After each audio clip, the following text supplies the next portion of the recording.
Malam itu, suasana di sebuah kawasan perumahan sewa di Johor Bahru sepatutnya sunyi sepi. Namun, pada jam 3 pagi, ketenangan dipecahkan oleh bunyi aneh, bukan pergaduhan suami istri atau television, tetapi bunyi ketukan tukul besi yang berulang-uling.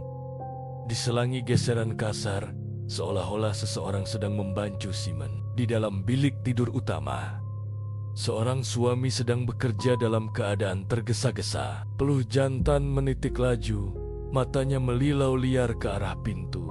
Takut jika ada sesiapa menerjah masuk. Dia bukan sedang melakukan ubah suai untuk mencantikkan rumah.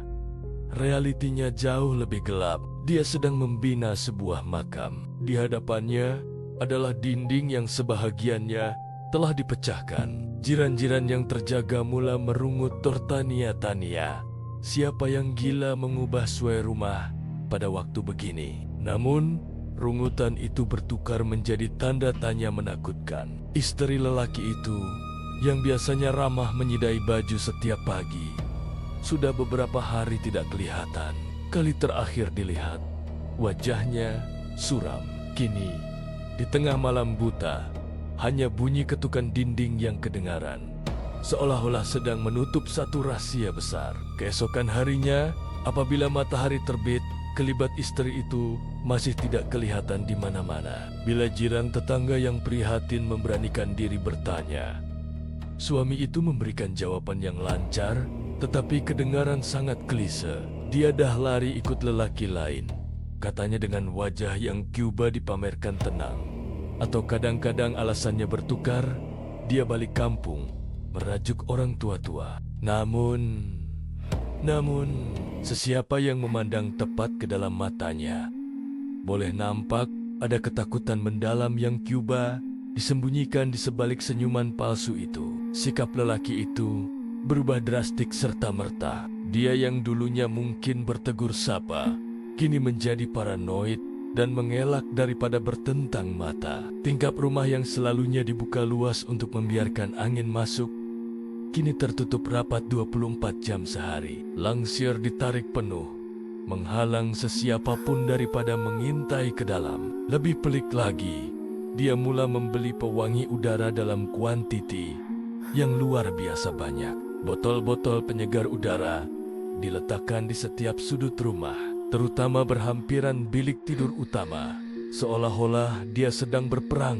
dengan sesuatu yang tidak dapat dilihat. Lama-kelamaan, bau itu mula menang. Ia bermula sebagai bau samar seperti tikus mati, tetapi lama-kelamaan menjadi bau hanyir yang manis, pekat, dan meloyakan bau daging yang sedang mereput. Keadaan memuncak apabila tuan rumah datang menuntut sewa tertunggak. Sebaik melangkah masuk, dia hampir termuntah akibat bau busuk itu. Walaupun kipas dipasang laju, matanya tertumpu pada dinding bilik tidur utama yang kelihatan pelik simennya baru, kasar, dan tidak rata. Malah, ada kesan lembab yang mencurigakan pada bahagian bawahnya. Apabila tuan rumah Cuba mendekati, penyewa itu serta-merta melompat menghalang dengan agresif. "Jangan kacau, itu barang pribadi istri saya. Ada pantang larang," herdiknya. Alasan itu tidak masuk akal. Sejak bila barang pribadi ditanam di dalam dinding, tindakan itu hanya menguatkan syakwa sangka bahwa ada sesuatu yang tidak kena di sebalik lapisan simen itu. Sementara itu, di kampung halaman, keluarga istri semakin resah dan bimbang. Panggilan telepon tidak berjawab, message WhatsApp hanya bertanda satu kelabu tanpa balasan. Hati seorang ibu tidak pernah salah. Mereka tahu anak mereka bukan jenis yang akan memutuskan hubungan begitu sahaja tanpa kabar, berita, walau seburuk manapun keadaan. Kegagalan menghubungi mangsa selama berminggu-minggu akhirnya memaksa mereka membuat laporan polis. Mereka mendesak pihak berkuasa untuk menyiasat kehilangan anak mereka yang dirasakan bukan sekadar lari dari rumah. Desakan itu akhirnya membawa sebuah kereta peronda polis ke perkarangan rumah sewa tersebut. Dari celah langsir yang sedikit terselak, Suami itu memerhati dengan jantung yang berdegup kencang. Peluh dingin mula memercik. Dia tahu bau hanyir itu sudah tidak mampu ditutup dengan pewangi lagi. Dan alasan istrinya lari mengikut lelaki lain tidak akan dapat menyelamatkannya kali ini.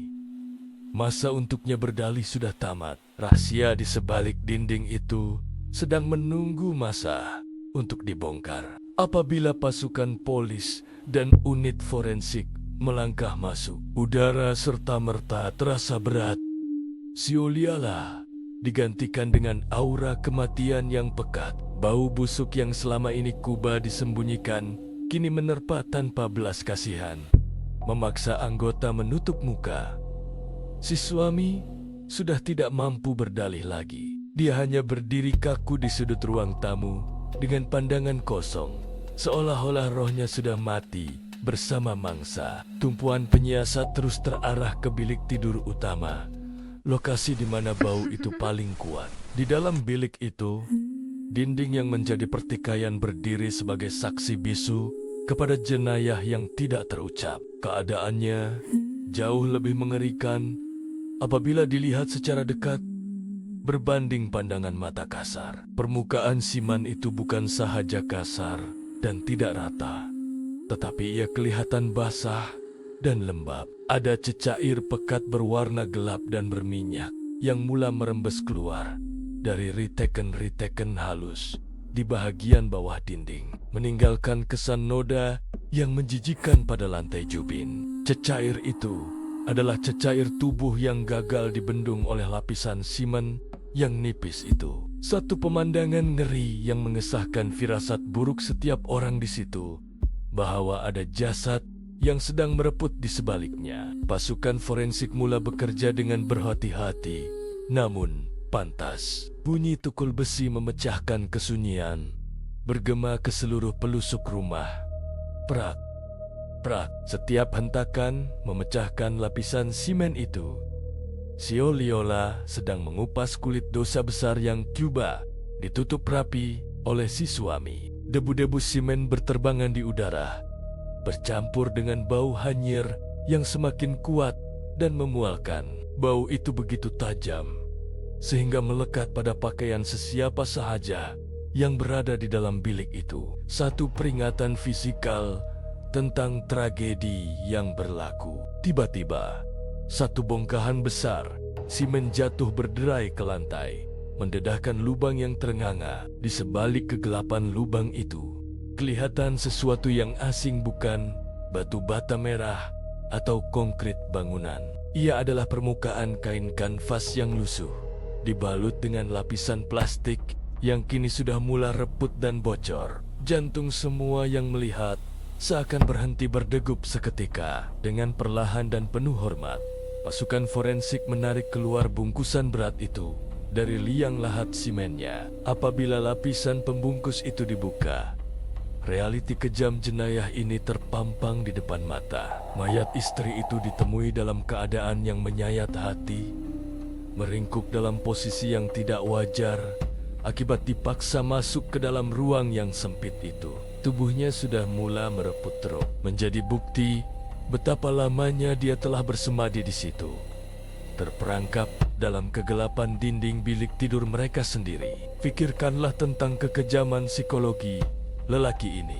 Dia sanggup memejamkan mata setiap malam, tidur nyenyak hanya beberapa kaki dari mayat wanita yang pernah dicintainya. Dia bernafas dalam udara yang sama dengan mayat itu, mungkin bermimpi indah atau bermain telepon bimbitnya, sementara tubuh istrinya mereput secara perlahan di sebelahnya. Bagaimana seseorang boleh hidup dengan tenang apabila dinding rumahnya sendiri menjadi kubur kepada istri yang dibunuhnya? Ini bukan sekadar pembunuhan biasa, ini adalah satu bentuk kegilaan yang sukar diterima oleh akal waras manusia normal. Apabila gari dipasang pada pergelangan tangan suami itu, tiada air mata penyesalan yang tumpah. Wajahnya kosong tanpa emosi, seolah-olah dia lega karena beban rahasia itu akhirnya terbongkar. Di luar rumah, jiran tetangga memerhati dengan wajah pucat lesi, tidak percaya bahwa selama ini Mereka hidup berjiran dengan seorang raksasa yang menyembunyikan jeritan bisu